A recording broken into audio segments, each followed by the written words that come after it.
Ready with the video?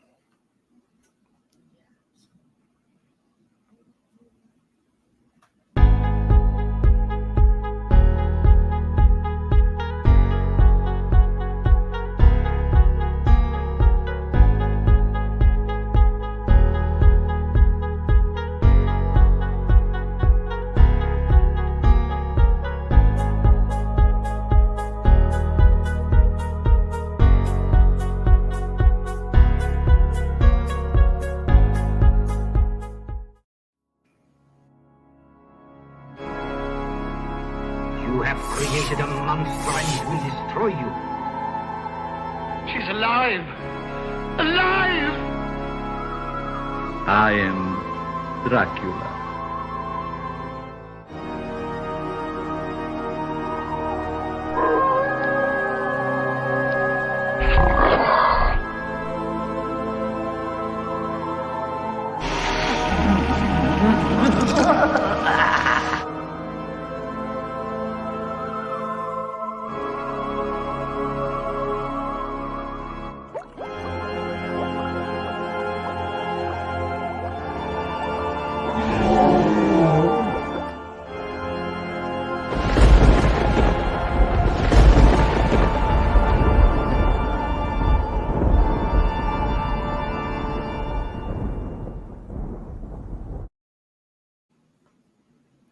Greetings, Monster Kids. Welcome to another episode of Monster Manor. I want to thank you all again for joining us and supporting us. We're on episode 16 tonight, and we had intended on doing 13 for the season, taking a little break, going on to some other things, and then coming back. And your requests have been heard. So here we are entering the second half of season 1 of Monster Manor. So thank you for watching our show and making it a success. But I got to tell you, there are those bucket list guests that I have dreamed about one day talking to. Started when I was a kid, just imagining what the minds were like behind these great classics that I was just so enthralled with. So tonight, I'm very, very honored that he took time to come on our show. I would like to introduce our very special guest tonight, Mr. William Crain. Hello. Hello, Mr. Crain. Thank you for being on our show so much. I do appreciate it, sir.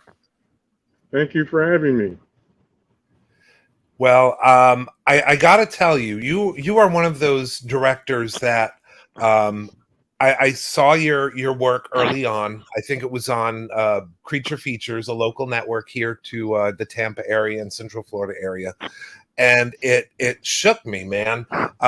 Blacula, starting out with Blacula, was where I was introduced to your creation as a director. So thank you for that. I'm sure a lot of our viewers tonight will join me in saying thank you for bringing your vision to that film. Thank you for the kind words. That's been a long time ago. I think we're coming into 50 years, so he just won't die. Yeah, I hope he doesn't, because I tell you that the lasting impression of that character, especially, and the time that it came out.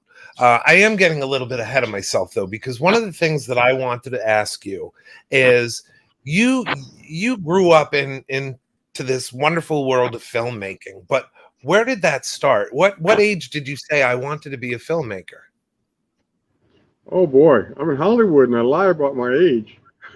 So I took theater at UCLA, and right after that we went to a small company that was a stage company called Theater of Being, and it was during that run that play went to Broadway, by the way. We were all fascinated with film, and so I ended up with a small 8mm film camera, and I ran around to the park and ran to places and scotch taped it together and scotch taped it, and that was my beginning. And you just always had a lifelong love of film and the message that it told, or storytelling visually, whether it was theater or film. That was what you were Yeah, I drawn to always at an early did. age? Yes, I always did. I mean, my folks supported me with that, and actually they bought me the what was it?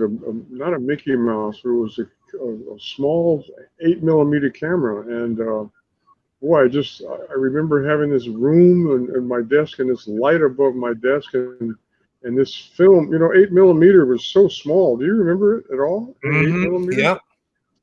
Oh, yes. And so yeah, I was just impressed with it. And then uh, I also think the Saturday matinees. We'd work all week or school all week, and Saturday matinee we'd go to the movies, 25 cents, and watch the serials. And that was Tom Mix and Red Ryder and oh Oh, boy, I yeah. don't know. We used to watch those, and we'd be in the theater, we'd be in the movie house all day, and my folks used to have to come and get me.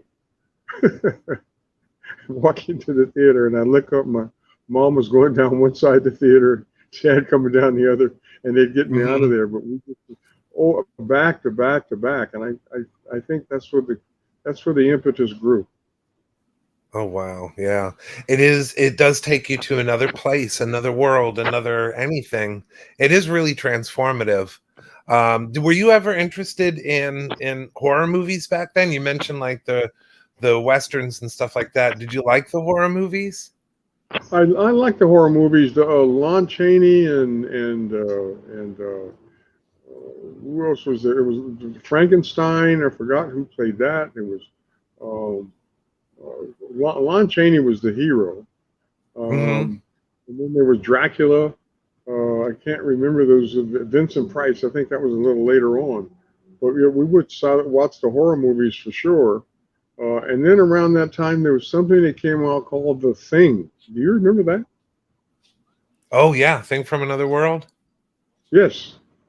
Yeah. And so it was great. That was sort of the impetus for the horror movies. But there also were westerns and some of the city movies. But the westerns were always attractive, and even today, I still want to make a western.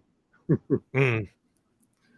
Wow. Yeah. I mean, there have been a few that have come out more recently, and I would love to see your take on that as well. You have, and fast forward a little bit to your time with Dracula, because this was a tumultuous time. You came out of UCLA, and it would have been right around the end of the civil rights movement, the in the '60s, and you're Yes. in UCLA. What was that like during that time? Well, trying to be a director was really hard. I mean, there were none, and there was obviously a lot of resistance. Um, I sat through negotiations with the film industry, negotiating, and they always said we don't have to hire anybody because we don't have any contracts, so we don't have any government contracts, so we're not obligated. Right. And so I pounded a lot of doors. Um, and I was kind of by myself out there. There were no other directors that I knew of. Um, my first show was a Mod Squad. That Hmm. was episodic television, but that worked out. And when it came to do the feature, American International, they were doing low budget movies, and they decided to do this Count Brown's in Town, and that's where it started. Mm. So they give you this, I guess, either an outline or I don't know if it was a script at that point, but you get that in your hands and you start reading through it. What are your thoughts as you're reading that first draft? I didn't want to do it. I thought it was ridiculous. I just Yeah. didn't. Sam Arkoff wanted to make when they said, "Would you want to do this?" and I think it was called Count Brown's in Town. I think that's what it's been a long time ago. But Count Brown's in Town, and at that during that era, AIP made a lot of low budget, just shoot 'em up, bang up films, and I think Dracula was supposed to be one of those. They wanted to do it in a hurry. They gave me 28 days to do it, and that was that. And you know, I think I've forgotten who they wanted to hire, but they wanted to hire some people who were comedians, and they were going to make it a laughing matter. And I asked them, you know, I want to change it. So I started making changes in the script, and they allowed it. And when I finally got on to William Marshall, he agreed with me. He read the script, and we kind of worked on it together, and decided to make it more of a movie that had some substance to it rather than some ridiculousness. Right. And I think that we would have seen a very different Blacula film had you not had the pioneering spirit of coming in and making it a real film. Because I mean, I can tell you that, you know, looking at that film the way we saw it before, you know, I should say after you got your hands on it and kind of made it into what it was, you had real topics in there like ending the slave trade. That was his whole Mamuwaldi's purpose for going to Africa or going to Castle Dracula, was to say, leave us alone, stop this trade. And we see how that turned out. But was that in the original draft, or was that something that you had added? No, I added that. That whole Count Dracula interview wasn't in there at first. And that was what you discussed with William Marshall and came up with this idea to make it a legitimate reason that he was there. It wasn't just, you know, that he shows up. Exactly. And we sold it to AIP, American International, and Sam Markoff, and they bought it. Well, thank heavens, because I mean, that was such an awesome opening to the film to see his origin in that light, because here he is, a prince, you know, and he and his delegate comes to Castle Dracula, and he is suave, debonair. She's beautiful, and basically, you know, they're telling this count, leave us alone. So I love that aspect of it. Then there was something very interesting as well. Dracula, another Star Trek alum, which is kind of funny. William Marshall was on Star Trek in the 60s, 66 as Daystrom. And the actor that played Dracula was Landru from another episode of Star Trek. So you had all these Star Trek connections. Yeah, Charles McCrawley. He was just great. Yeah. I remember and Fred. Fred. Why am I drawing a blank on his name now? Phillips. Oh my gosh, I'm going to lose some brownie points. Fred Phillips, when he designed the makeup, he was also from Star Trek. He did Spock's ears and all the fancy makeup there, and he came up with this incredible makeup for William Marshall. Were you involved in that part a lot? Absolutely. For every stroke. We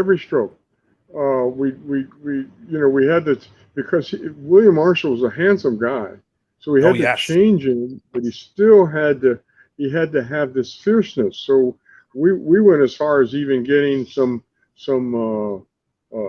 eyes, but we couldn't do it. They were we were going to have yellow eyes, is what Joe Narr, the producer, wanted.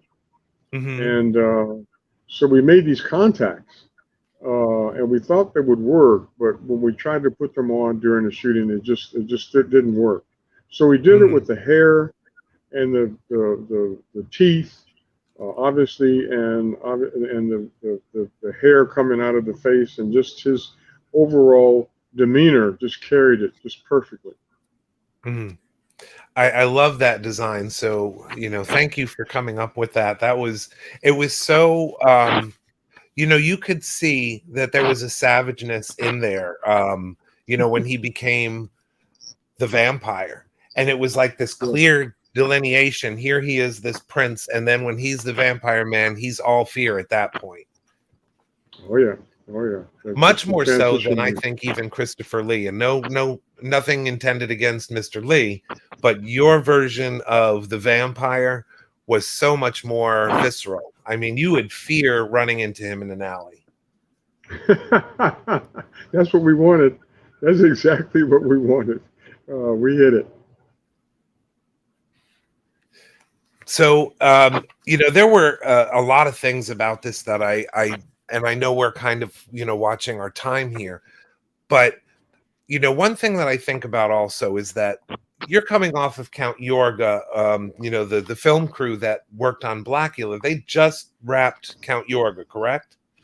Yes. Did you find that there was like acceptance in this new project that you were doing with them, or was there some hesitation or pushback? There was a lot of pushback and a lot of hesitation, and the crew, since they had worked together, there was some resentment. And I guess since so much time has gone by, it's okay to talk about it, because they're all gone now. I don't know where they are, but it was tough. I think the thing that saved the day for me was that we were practical locations, and usually when you're shooting something, you get a chance to go and see the dailies with the producers and everyone else. But I never got a chance to see dailies, not once, because we were out on location every day. But I had these rumors that would come back to me on the set, and they said they were just bowled over in the screening room. And so that worked out. And there's probably one shot you want to talk about that will take a little time to talk about, with the Kitty Lester shot. But that was a prime example of the pushback that I was getting.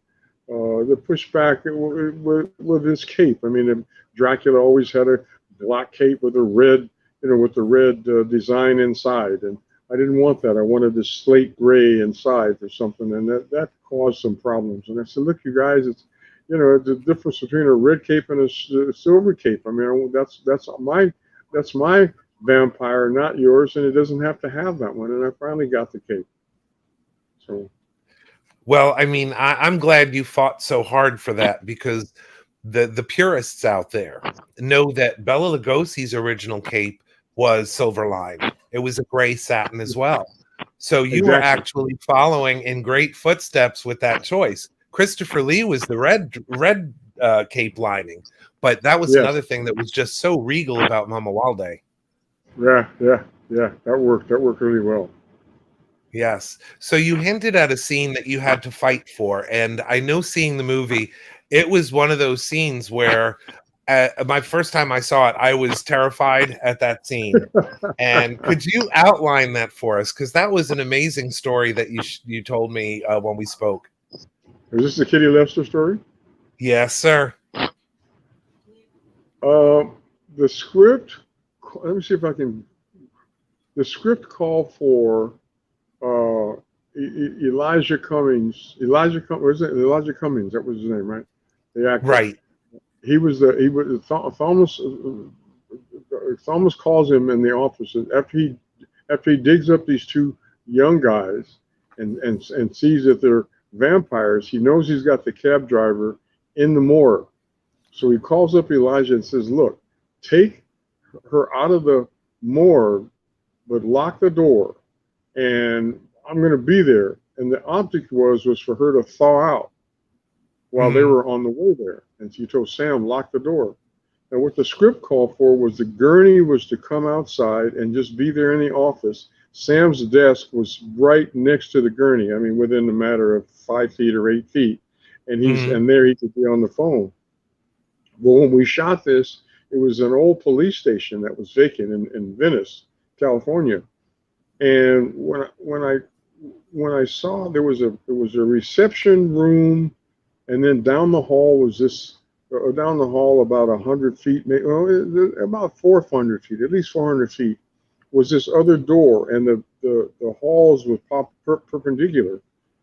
And the door I wanted to make the door for the morgue at the end of this little hallway.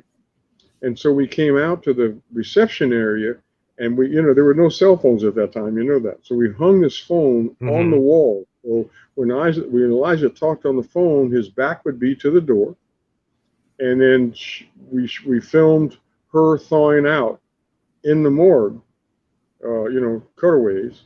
And when she opens the door, she can run down the corridor, that 400 feet, and get to him while he's on the phone when his back is turned. Well, the shot, I mean, if you're a filmmaker, that shot had to be done in slow motion. I don't know how else it could be done.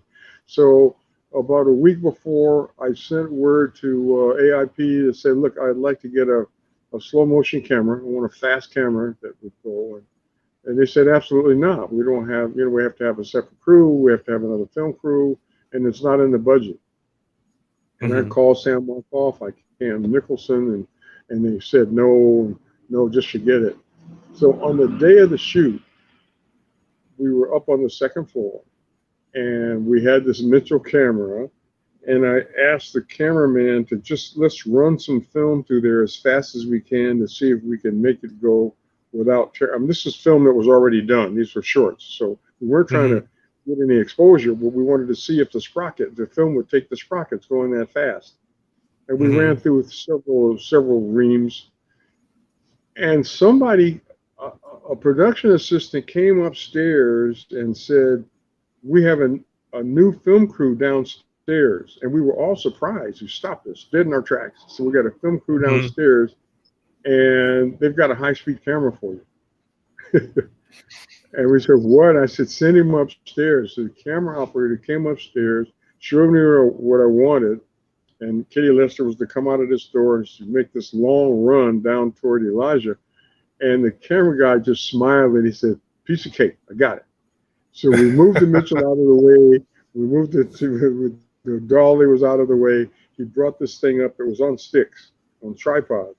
And he set it up, and we did the rehearsal, and people were just bowled over. I mean, it just worked out. And Kitty Lester, God bless her, she came out of that room. She opened that door, came out of that room, and what can I say? I mean, she made my day. She made the film. And was that one take? Well, we shot it a couple of times, but it was yeah. You mean the first take? No, we shot it a couple of times. I want to make sure. The camera operator, he was looking through the pipe hole, and when she came down, he just buried his head and just shook his head. It was a reaction. It was really funny. But, man, I can imagine. And the next day in the screening room, when they saw the dailies, it loosened up a lot of things for me. It loosened up a lot, because once they saw that, they just said, let's just let this guy go for it. I mean, I don't know if that's what they said, but the comments in the screening room was they knew they had something there. And you got it. Yeah, and that film was full of so much visual stimulation. The way that you shot certain things and lit certain scenes, it's so memorable and so vibrant. Everything about that movie was just so much different than a lot of the films that were done in the time. Because I'm not sure if it's a dirty term, but the Blaxploitation, you didn't see a lot of high quality coming out of many of those films. They were seemed very rushed and no budget, and it was so totally different with Blacula. It was like sheer horror. You made that look like $1 million film. I mean, the scenes and the setup and the actors that were in that were all top notch. That really was really my goal to make a first class film, and I was familiar with the Blaxploitation films. I mean, we saw them all, and there was, there was Fred Williamson and Jim Brown, and they were, AIP made these, and they would have a black audience. They weren't even thinking about films that were going to transfer over. They just wanted a black audience to come and see them. And that's what he had in mind when they did the Black Vampire. And that's where the Count Brown in Town came from. They were going to do the same thing. And so there was resistance all the way down the line. And once they started and they saw it all helped me out with the dailies. Once they saw the dailies, I think they just kind of backed off and said, let's get this guy. That's Right. how it happened. Well, I mean, it seemed like when they left you alone and trusted you, you did amazing things. So I would hope they would step back. Producers are like that, though. They want to tell you how to shoot the movie, and you're the one that has the vision. Absolutely.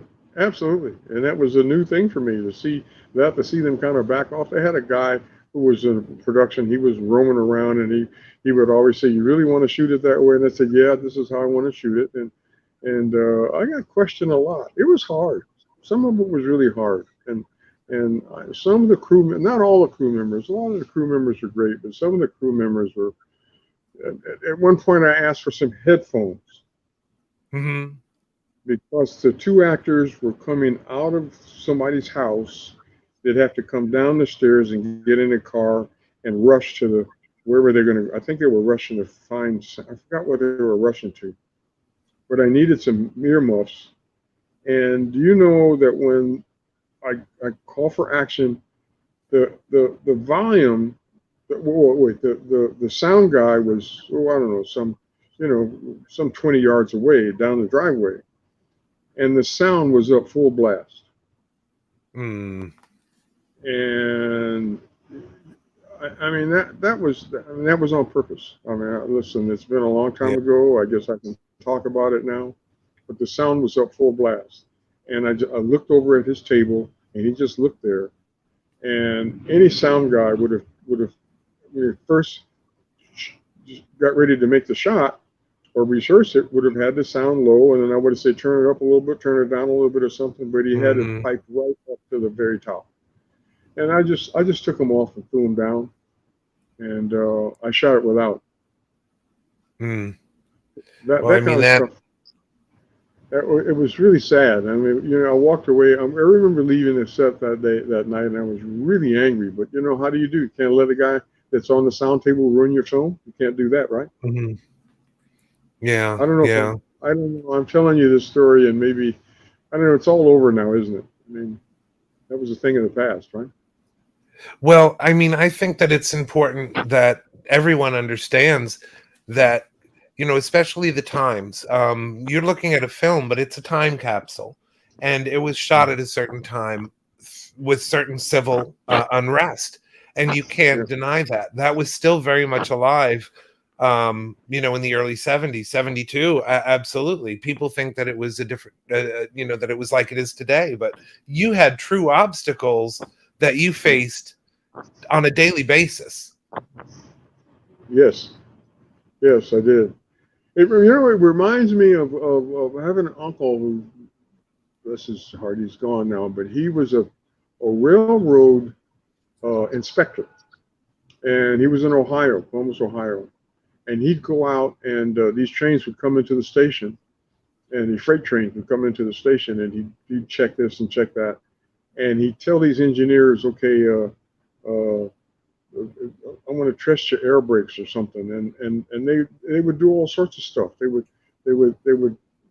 pull the levers, they would pull something else, see everything but check the air brakes. And sometimes he would stop the train. He'd just say, okay, this train is shot. It's not going any further. He would come home and tell me stories like that, and he actually carried a revolver to work with him because they promised they'd find him between cars and they were going to throw coal down on him and stuff. I relate that to the sound guy who had this sound cranked up, the volume cranked up all the way. That was just sheer outright meanness. Yes, that was just straight meanness. And he had the nerve to just look at me. We stared at each other for 5 seconds or 10 seconds or whatever it was. So I threw his muffs down on the thing. But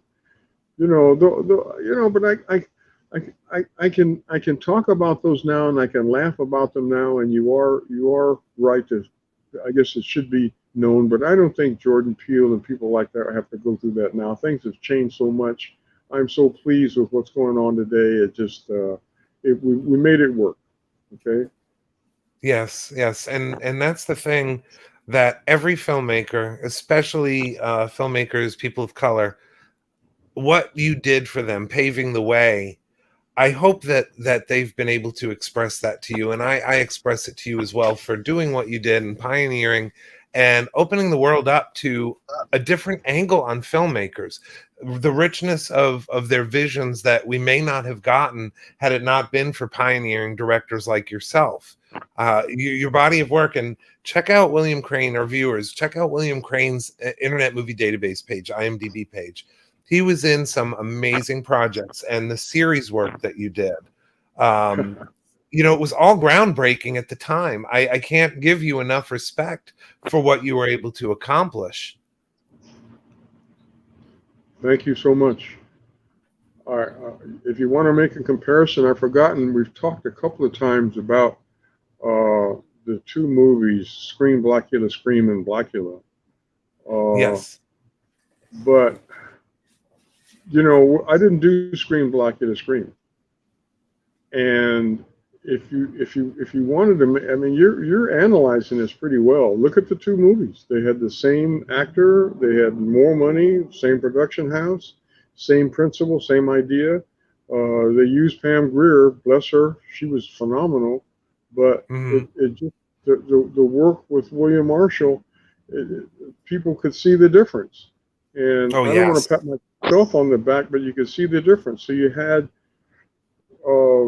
John Valjean, or whatever his name was, who was a guy in the thing there, and they hired him to do it. And, it just, I don't know if you have a chance to even see that in another film somewhere.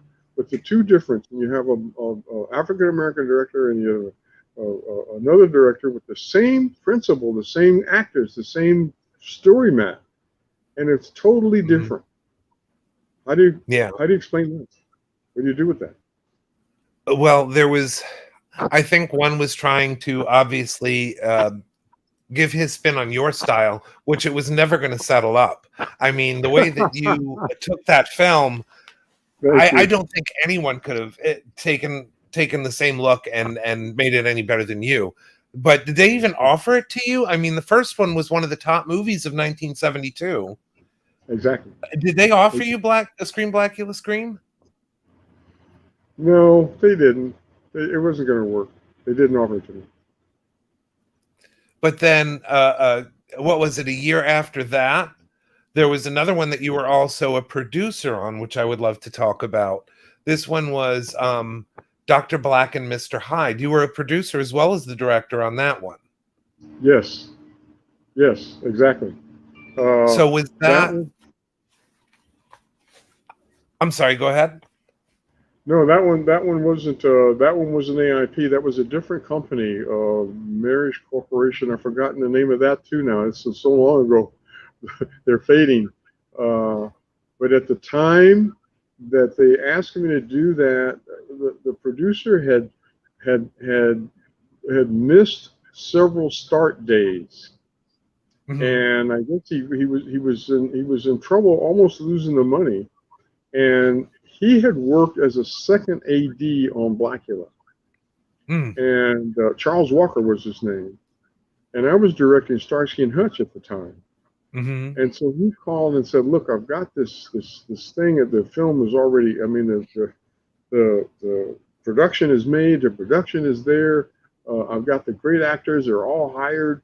It's there. All you have to do is walk through it. Please direct this." And I said, "I can't. I'm doing something." And we talked, and so I looked at it and I said, "Wait a minute. Starsky and Hutch was filming during the day, and if we could, I had 6 days left or 4 days left, I've forgotten what. But if we filmed Jekyll and Hyde, Dr. Black, Mr. Hyde at night, I could do both." So I finished Starsky and Hutch and sped over to this practical location, and we started doing Dr. Black, Mr. Hyde. When I looked at the script, I had the same impetus that I had with Blacula. I mean, it wasn't together. Charles Walker promised me it was together. It was nowhere near together. The actors weren't that. It was a mess. But you know what? So they dropped an egg on you. Yeah, they did. But you know what was great about it is it was almost like little theater. I got a chance to just do everything. not the hammer and nail. You know, in theater we'd have to make the sets and paint the stuff, but I got to do everything. So the stuff that was in the script was one thing, and he didn't have it. He promised it was there, but it wasn't there. But the crew came together, and the more we worked on this, the more the crew. I got together with the crew. They were really loyal. They were very good. They were loyal. They were very good, and they did everything that I wanted, and that came together as well. Yeah, that one is another one of those films that's just on a different level, and it spoke volumes socially with what it was saying without saying. I mean, I thought it was an amazing look into relations. I mean, because here, and I want to note a trend here, because you had a main character in Blacula as well that was a doctor and a person of color, and then in this one you have this very positive outlook on another person of color, a black doctor, who is the epitome of good. He's in his community helping out the people that are less fortunate, right? And trying to come up with a way of helping people. Yeah. And ironically, his whole serum with the turning the spirit into this alter ego. Yeah. The Visage and Steve, Stan Winston did the makeup on this with you. He went the other way. Instead of the darker look, the more animalistic look to hide, he was, like his test subjects, a much lighter color, which I thought was brilliant. Was that your intention from the beginning? That was the intention, and Stan Winston went for it. He said, absolutely, let's go for it. And we did a few tests, and we did a couple of photographs to see that it would work. And Stan Winston was just, I really miss him. I mean, I wish he was still here, because I've got something else for him. But that was him. He was at the top of his game, if you will, at the time, and it was just perfect.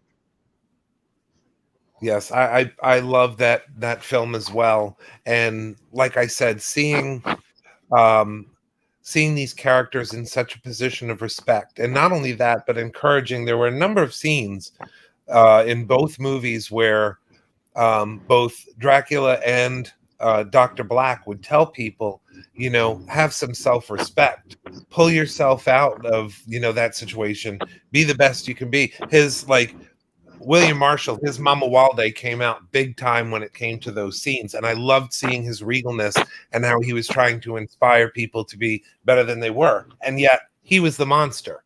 Or Dr. Black, he was the monster. And he's saying these very positive things.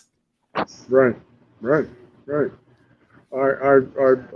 Casey, we lost a few actors with that. I don't know who they had in mind. I've forgotten who, but I know Bernie from way back, and I asked him to do it, and he said, "If you direct it, I will do it." And, oh wow! So we had that. Yeah, we had that. Absolutely, we had that relationship. And a couple of times, I mean, he got tired. We had to stop during the shoot. Not stop, but a couple of times we would go home early because he was tired. But he gave everything he could. And I was so pleased, really so pleased with him. And finally, I told him, I said, when we send you up to Watts Towers, you got to fall from up there. And he said, well, we're going to have to hire, the stunt guy. And I said, we've got that. And I asked the producer, Charles Walker, I said, well, in order to film this, to really get the depth, like in King Kong or something, I need a helicopter. And he said, what? I said, I need a helicopter. He said, you're going to take a helicopter in Watts at night and shoot? And I said, yeah, just get me a helicopter. And there was another one of these times when everybody said, no, you can't have it. But when it came time to shoot, the same thing happened. The guy came to me and said, we've got a guy coming here trying to figure out where to land this helicopter down the street in the parking lot in Watts. And it was at nighttime. And so I got a chance to go up with it several times and line up the shot. And I think that worked too. It really, you can't take a helicopter around the Watts Towers nowadays. So do you recall that shot as well? Helicopter up. So I don't know, I'm dying to do something else, but I got to get something going here. Yes. Yes, but I mean, I was just, you have to be grateful that they saw that what you were doing was worth that. I mean, they had to at least have common sense seeing the dailies that this was Yeah. not a normal film. There was something special about this. Again, it worked. It really worked. Thank you Oh for yeah. bringing it up. It makes me laugh. Yes, I mean, like I said, I'm a huge fan of those two monster movies. There are others that I would say were done in the blaxploitation genre that were nowhere near as flattering to the monsters or culture as a whole. But yours were just on a different planet. They were just so well done. I heard about those. I never went to see them, but I heard about them. Yeah, yeah. So after Dr. Black and Mr. Hyde, or I noticed that you stepped away from the monster films and you focused more on episodic TV. But the things that you've done on TV have been like the thing of our youth. I grew up watching everything you have directed. So Really? Is that can right? you tell us some of the best memories about that? Oh boy. Let's see. With Mod Squad, I got a chance to use Sugar Ray Robinson as a boxer. It was a boxing movie, and I often wanted to send it to Sylvester Stallone and say, "Look, I can do a boxing movie." But we did a boxing movie there, and I had a good time with that. I had a good time with Sugar Ray. I made a friend, and that was one that worked pretty well. Um, there was a time when I think Sammy Davis was doing something with. Sammy Davis was there, but he brought word to Peggy Lipton that Quincy Jones admired her, so he played Cupid, and that was a really great thing because after that getting together, those two got married, so that was kind of neat. You know, Quincy Jones and Peggy Lipton. They're gone now, but that worked. I had SWAT was another one, and I had some really good guys in SWAT. Those guys, they were really good actors. And there was this guy that were running around, robbing people and stuff. And we were going to go up in Baja California, wherever the hell we were, and they were setting fires. And when they set fires, people would run off. These guys would run in and steal all the stuff. And that was a fun movie. I had a good time doing that one.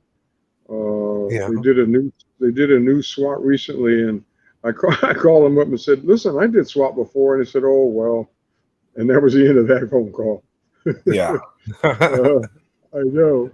No respect for the elders, man. I know, no way. I mean, I just walk on. So, what else was there? There was Starsky and Hutch. I did a couple of those, and oh man, I used to get in trouble with Paul Glazier. Boy, we were just at each other, but we were able to bring it off. David Soul was fine. I think he's still around, and so we did those. What else was there? One that I was particularly interested to get your thoughts on because it has come up in a lot of conversations today. But Dukes of Hazzard, you were a director for many episodes of Dukes of Hazzard. What were your thoughts as you were filming that? Just make the film, because the politics was where it was, and the politics was what it was. And I said, what I'm doing is I'm making a film. When people look at this, they don't know that the director was black. Nobody knows that. Film stands for itself. And as of today, you don't know if the director is white or black or male or female. You just don't know. The film speaks for itself. I had a good time with that. Did anyone think, years down the road, almost 3 decades later, that people would take such offense to the Dukes of Hazzard and what it represents? Did you have any? I mean, I hope that isn't an off question, but I just wonder it was so different then than it is now as far as the public perception of that genre. Yeah, no, well, listen, some things you do for money, and my agent called me and said they want you to do this, and I said, I'll do it. I'll just go and do it. I'll take the money. So, should I be shamed? I don't know. The jobs for me were I don't want to say far and few between, but I mean I had to work for every one of those. And when it came up to do one of those, I mean I wasn't going to turn it down, right? I don't think. Yeah, I mean, like they say, $20 is $20, and we can't always pick the jobs that we absolutely love. Yeah, no way. So there you go. You have that one. I mean, I wasn't proud of the subject, and I looked at it for what it was, and I wasn't going to. And it was episodic television, so you weren't going to make too many changes. I wouldn't have the wherewithal and the ingenuity to make changes. I mean, it was what it was, right? Yeah, and I mean, it was fun television. Back then, before you thought about what it represented. I mean, I watched it every night. When it was on, it was fun television. To see what these idiots would fall into that week. Right. But you did another show that I really enjoyed, Matt Houston. You did episodes of that. Totally different genre. That was more in the, I guess, the spy and PI type of thing. Right. Any particular memories from working that genre? Well, I had fun doing that as well. I mean, the crews were good. Those, at that time, the crews were just good. I guess I sort of had a reputation, especially with Spelling Company, with Aaron Spelling, and they knew I was coming, and some of them knew I was coming. It was funny when I went to scout we were supposed to scout locations, and then show up to. Show up at 10 o'clock, 9 o'clock in the morning or something like that. And you jump in this van and go out and scout the locations. And I remember walking into this busy production office, and the secretary said, she looked at me and she said, we're busy. You want to sit over there for a minute? I said, she said, no, sit there for a minute. You just have to sit in the chair. So I went and sat in the chair. And now it's 20 minutes. 20 minutes late. It seems like, although I got there on time. And the production guy came out of the office and said, "We're looking for Bill Crain. Have you seen Bill Crain here?" And the lady looked around, and I stood up and said, "Hi, I'm here. I'm sitting here." She was upset. It was funny. Another one was we went to a house in Santa Monica. On location scout, and we needed a house that was run down. We needed I'll call it a ghetto house. It wasn't a black ghetto, but we needed a rundown house. So this house had a picket fence in front of it, and the boards were messed up, and the screens were, some of them were torn. The house definitely needed a paint job. The yard was yellow, so it was perfect. And we made a deal with the lady that was there.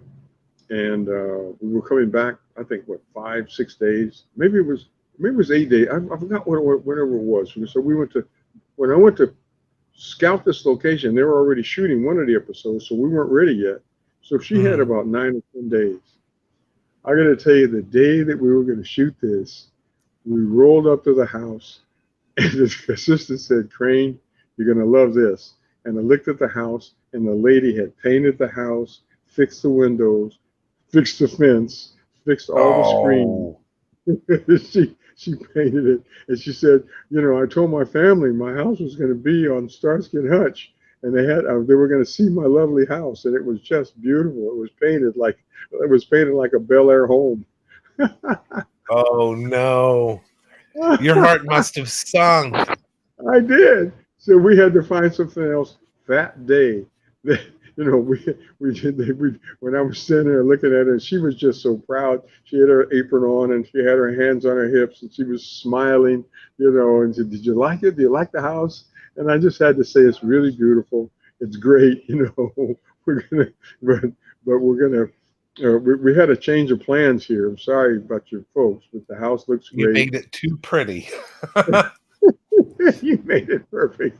So Oh, we'll see you for another show. We'll be back for when we need the nice we'll be back house. and we need another show. Exactly. So there was that. Matt Houston was really good. We did pretty good with that one. I had a good time with him. Lee Horsley. Lee Horsley was his name. And what a gentleman he was. Yes. He's still around, I think. But Lee Horsley, we did good with him. And you know, the actors come around. Some actors, I got some trouble out of some actors. Just but not many. Lee Horsley was just perfect. So I had no problem with it. When I mean trouble, I mean I tell them to do something and they, you know, they would resist it in a way, and there was, you know, it was just kind of a little resistance. I don't know how to call it, but that was then. This is now. I'm looking at some things that are on now, and things have changed, my friend. Things have changed. I looked at.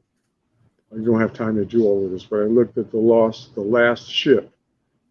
Things have changed. Got women helicopter pilots, women gunners, you know, women captain. And I just looked at The Wire. I hadn't had a chance to see that, and oh my gosh, you know, you've got actors that are all combined, and it's all changed. I'm so happy about it. My feet give out, I'm going to get on the again. Well, you know, one of the other things that I'd be remiss in mentioning is a wonderful documentary that's on Shudder now or Amazon Prime Plus, Horror Noir. And I recently saw you on this as well. And this was not homework. This was just fun. I loved seeing the perspective of all the filmmakers and actors and participants that they had in that production. What was it like to be in that and kind of relive all of these memories from your perspective? It was fun. I mean, it was totally fun because we all had something to say, something to talk about, some memories to share, and the producers on that were just incredible. The people were incredible. It was fun. It was really fun to show up. I mean, they sent a limousine for me and showed up at this thing, and we were sitting there, and I'm watching these other people talk about the films and talk about what. You know, talk about was. I mean, and even Jordan Peele was there saying that, you know, that the ending, you know, he had to change the ending. I mean, it was really wonderful to know because when the ending of that film came out, I didn't know what was going to happen. And when that patrol car comes speeding down at the end, I'm saying, oh boy, here we go.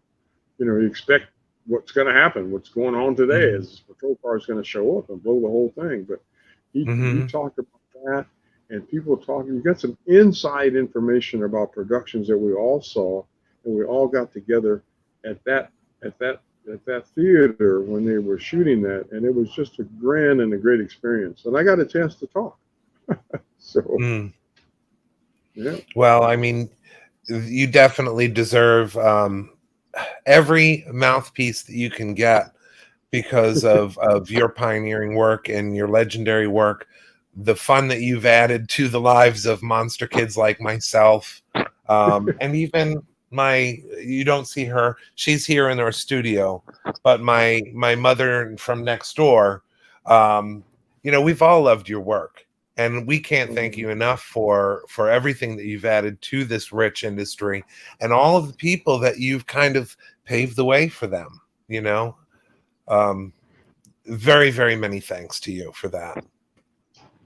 Thank you. I'm humbled, and I'm certainly humbled by just this attention that you're giving me. I never thought about it at the time. It was just to move forward, and so if some people have been able to make a career after some of the things that I've done, I'm so pleased. I'm really happy. I think Cindy, what's her name? Daly. Wait, I've forgotten the lady's name who just did Candyman. What is her name? I don't know her, but she's done Candyman, which opens up a whole new era of stuff. Yes, which is really great.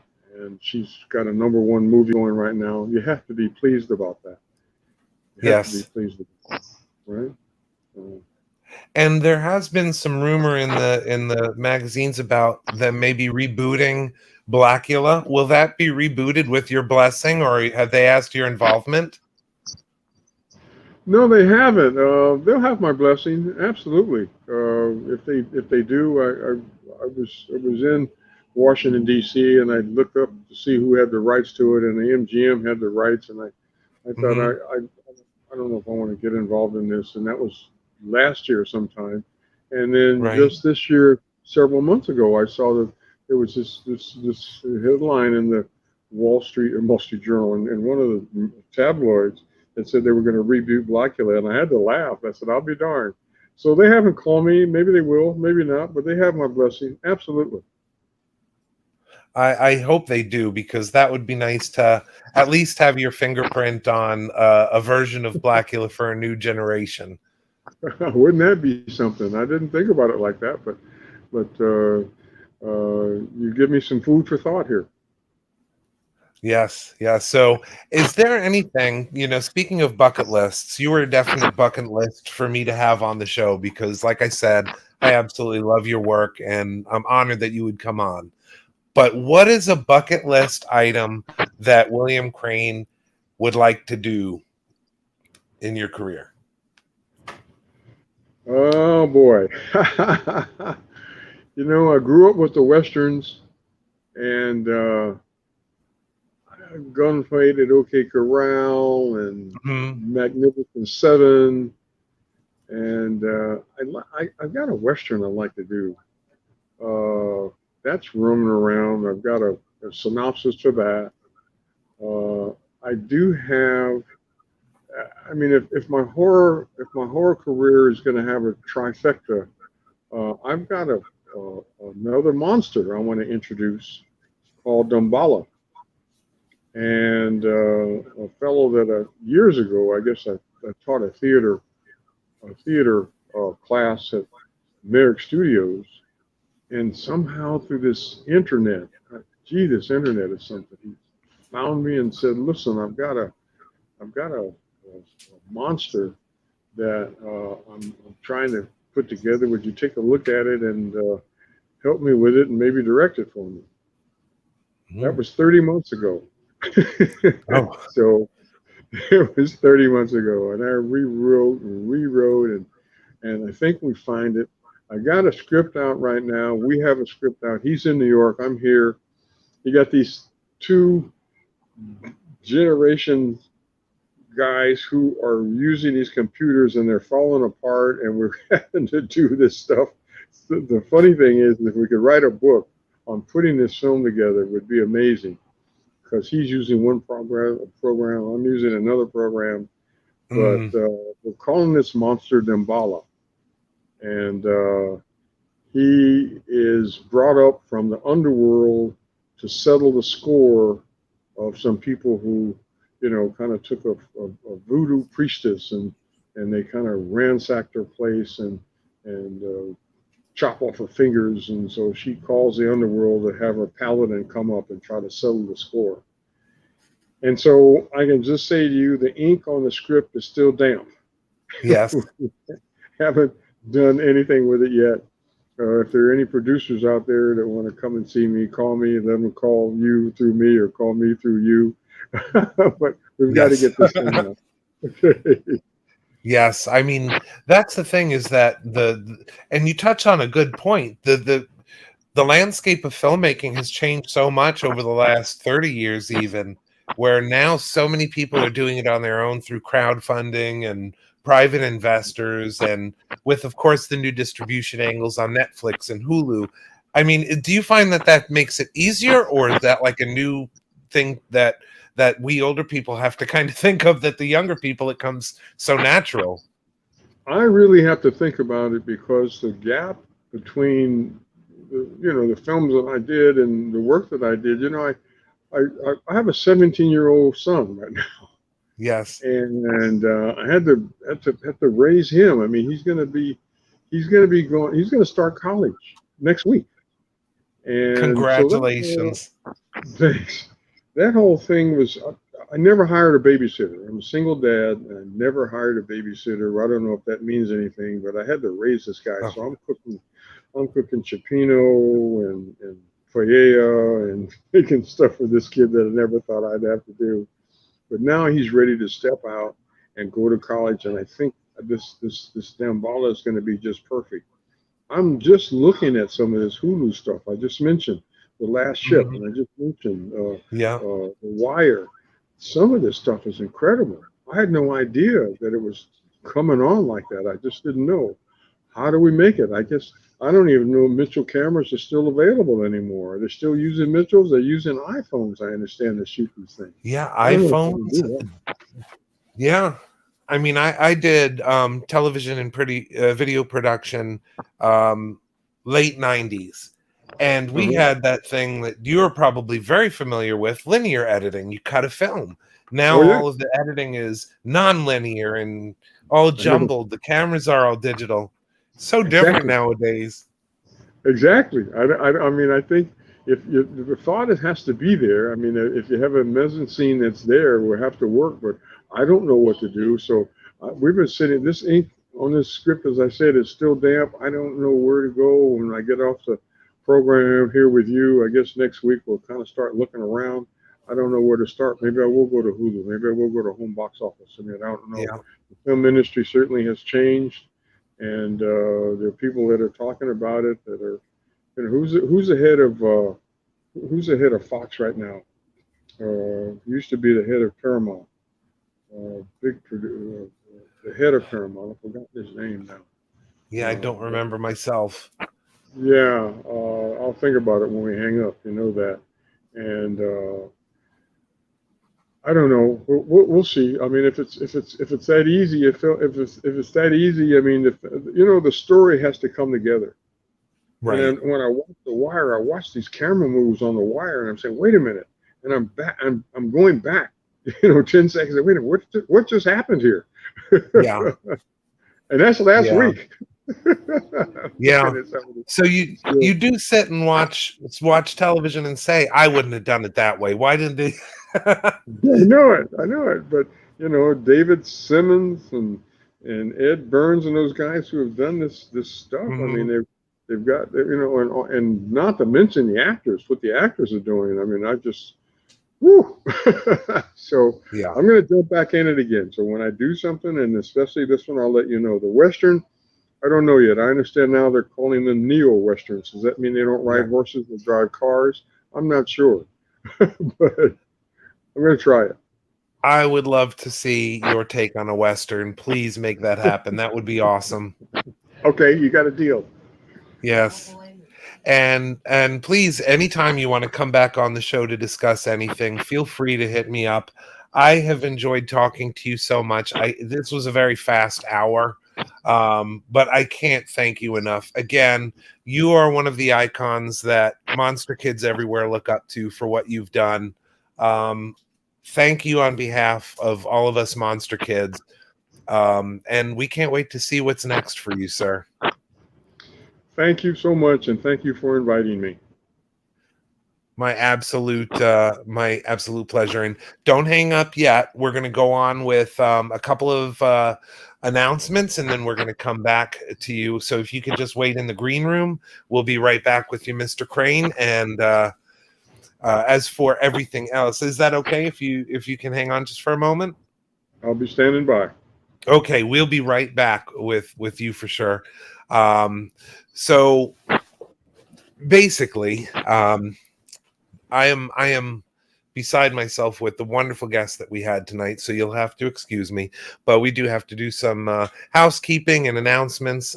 Boris was called away to a pickleball championship again, so we're not sure exactly how long that's going to last, but hopefully he'll be back next episode.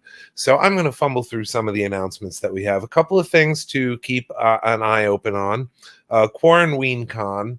We will be putting a message in the comment section after the episode.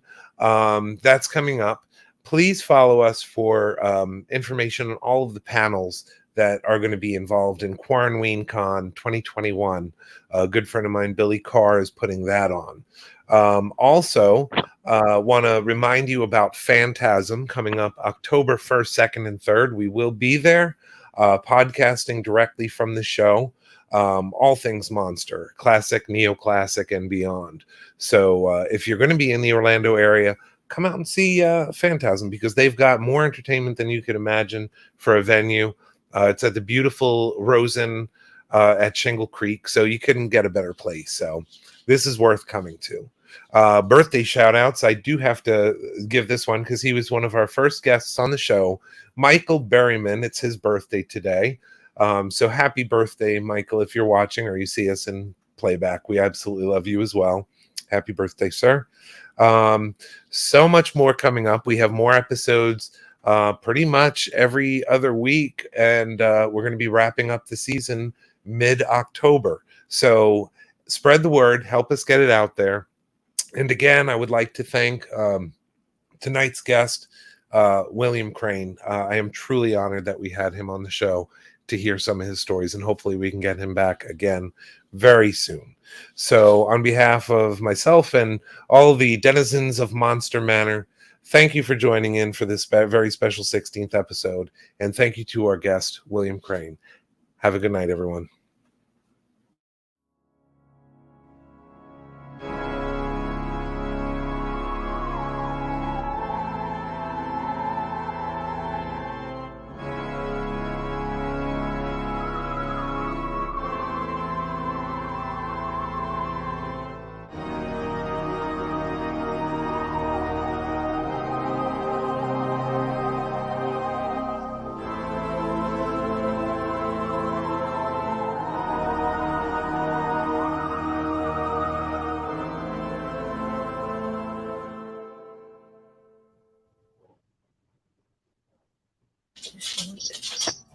Hey, Monster Kids, thanks for hanging out for another episode of Monster Manor.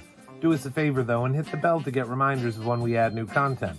Subscribe to our channel, and while you're waiting for new shows, check out our website at www.monstermanor1313.com. New content at least every other week, sometimes even more often. Like and follow our Facebook page as well for other content. And lastly, if you want to help us out, check out our Patreon under Monster Manor with Scott Fenster. Thanks for hanging out until the end.